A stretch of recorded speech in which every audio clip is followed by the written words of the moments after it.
Hi, everybody. Steve here. It's been a few days since President Trump initiated his tariffs, and I'm retired right now, so all my money is in the stock market. So this has drastically affected my retirement fund. But I still believe 100% that the tariffs are the right thing to do. And matter of fact, let's jump in the Wayback Machine and let's listen to Nancy and Chucky, Bernie, and Obama on what they believe on tariffs. In terms of tariffs, I think it's interesting to note that the average U.S. MFN tariff on Chinese goods coming into the United States is 2%, whereas the average Chinese MFN tariff on U.S. goods going into China is 35%. Is that reciprocal? In terms of jobs, this is the biggest and cruelest hoax of all.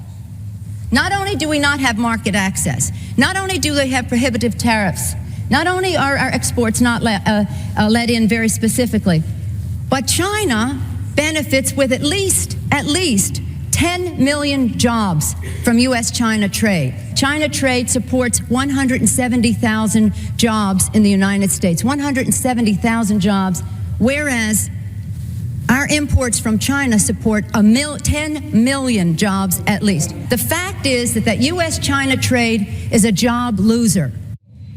Nancy calls for reciprocal tariffs on China. I wonder where in the heck I've heard that before. Oh, yeah, she sounds a lot like Trump. Let's listen to Chucky. Mr. President, focus on China. Go after China and do it in a smart, focused, but sharp-edged way. Look, I think the president's doing the right thing. China has been taking advantage of us for two decades. They're stealing our intellectual property, which means stealing our good-paying jobs. And I, frankly, am closer on this issue, not on many, but on this issue with President Trump than I was with Presidents Bush or Obama, because they did nothing to tell China off. Now, China, of course, will respond. But if they know we're strong and we're not going to back off, they will back off. They have far more to lose than we do. They have a $300 billion trade surplus with us. I'm looking out, number one, for jobs. You know, if General Electric moves jobs to China, they're not unhappy, but my New York workers in Schenectady are unhappy. And so you can't let the international business companies who don't give a hoot about where their factories are govern this. You have to do what's good for the American worker. Chucky is in agreement with Trump on his China tariffs. Let's listen to what Chucky has to say now.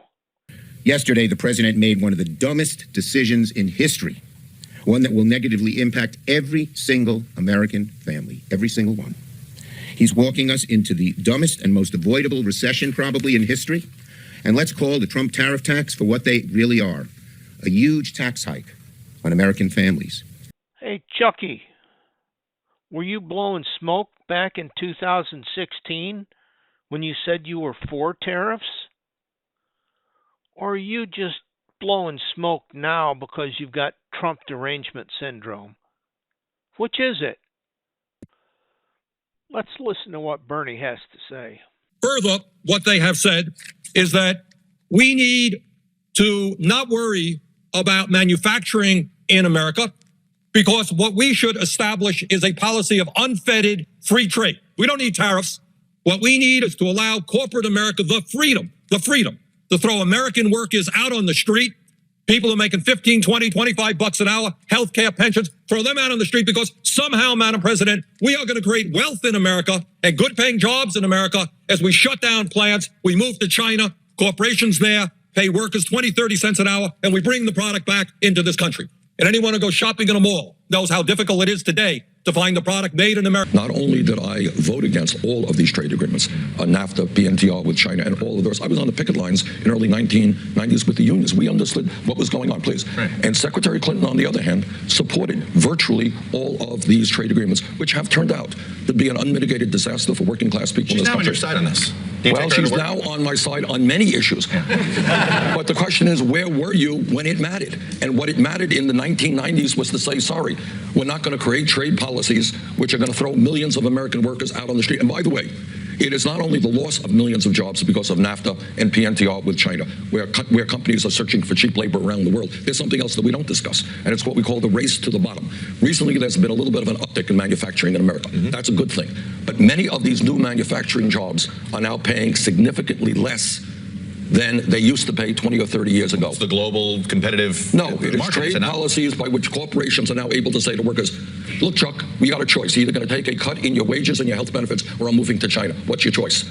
It is part of disastrous trade policies. If elected president of the United States, I will significantly change those trade policies. Since the year 2000, we have lost 60,000 manufacturing plants in the United States of America and millions of decent paying jobs. The simple truth is that workers in this country should not be asked to compete against desperate people around the world who work for pennies an hour. That is wrong.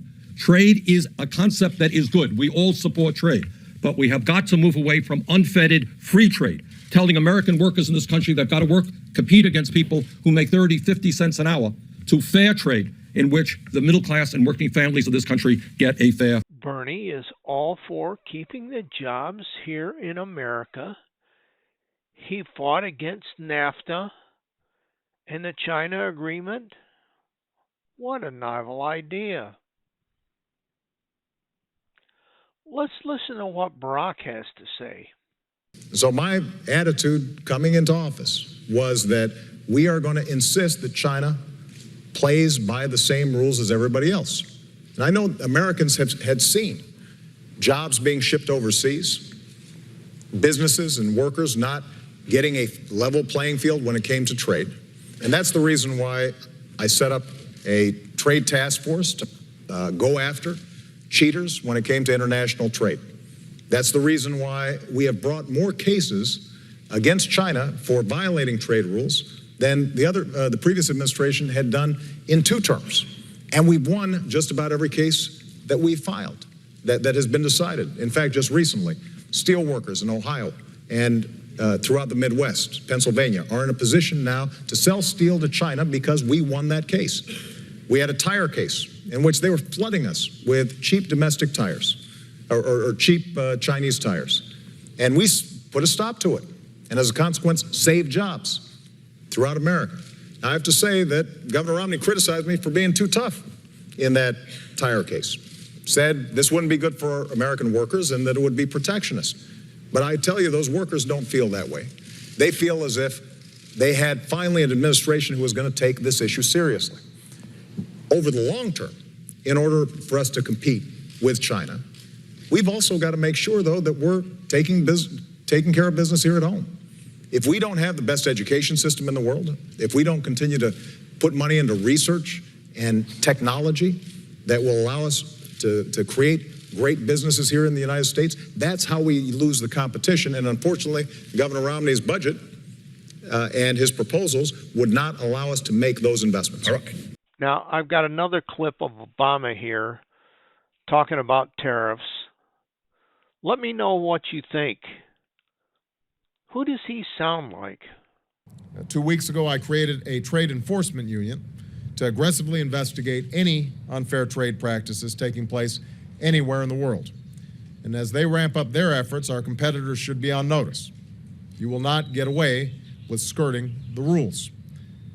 When we can, we will rally support from our allies. And when it makes sense to act on our own, we will.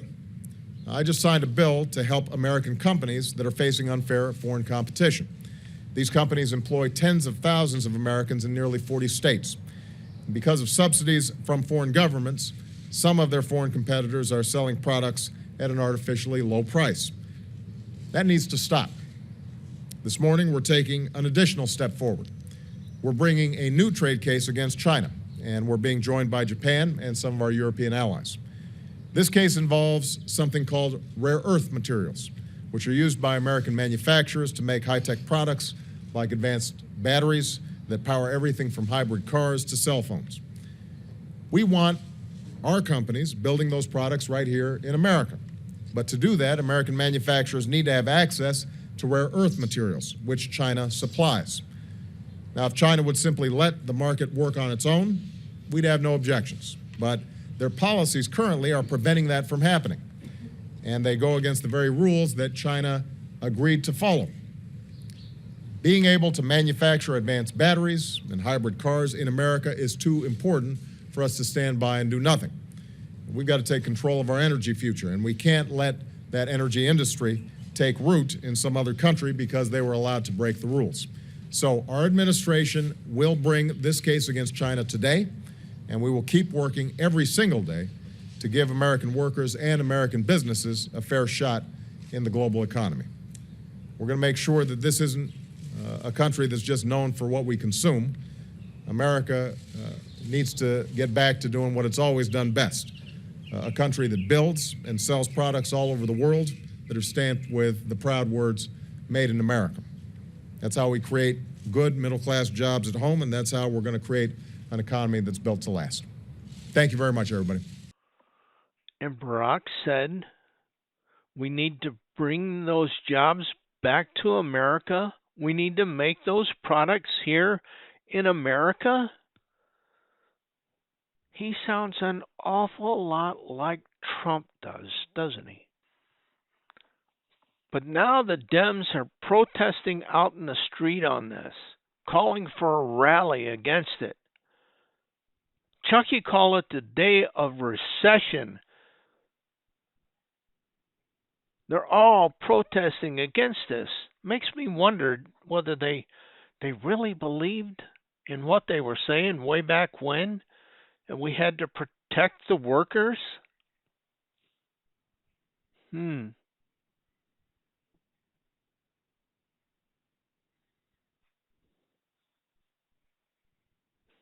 Or if this is just a show because it's Trump. And they've got Trump derangement syndrome. So no matter what Trump says, they've got to be on the opposite side of it. I think they really do want to bring manufacturing back to the States. But they can't let the world know that they support Trump. I think this is all a smokescreen. Big Democratic smokescreen. You know, for 30 or 40 years, I've sat here. I've been in the private sector all my life, and I've watched job after job after job go to Mexico or to China, to India. NAFTA was one of the worst trade agreements the United States ever got into. I'm thankful that somebody's finally got the spine to put the tariffs into effect. They worked last time when Trump was in office. They'll work again this time. We just got to give it some time. I believe 100% that the tariffs are going to start bringing jobs back. Matter of fact, we just had a jobs report where they were expecting 130,000 new jobs. Turns out we got like 235,000 new jobs in the last month. Could that be because of what Trump is doing? Maybe. Could be. If you like what you hear, hit the like button down below. Thank you.